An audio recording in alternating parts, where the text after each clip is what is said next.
President Biden and Israeli Prime Minister Benjamin Netanyahu at odds over invading the city of Rafah, where the UN says more than 1 million displaced Palestinians are hiding from war. He must pay more attention to the innocent lives being lost as a consequence of the actions taken.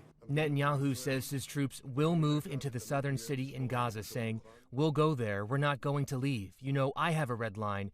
You know what the red line is, that October 7th doesn't happen again, never happens again." Biden's calls for a ceasefire have grown in recent weeks. The president's apparent frustration with Netanyahu caught on a hot mic moment after a State of the Union address last week. I told him, baby, show me pieces. I said, baby, you know I can't come to Jesus. The Hamas-run health ministry in Gaza reports more than 31,000 Palestinians have been killed since the war began in October. Airdrops continue to fall over blasted-out buildings.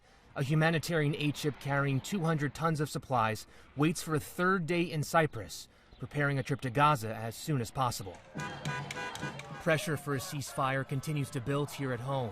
I'm appalled at our government's involvement with the Israeli government attack on Gaza. Protesters filling the streets outside the Oscars ceremony in Los Angeles last night. Inside, some of Hollywood's biggest stars wearing red ceasefire pins.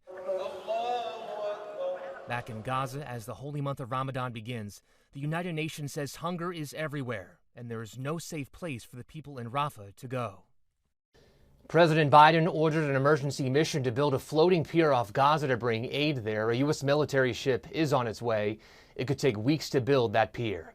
Perry Russum, ABC News, Washington.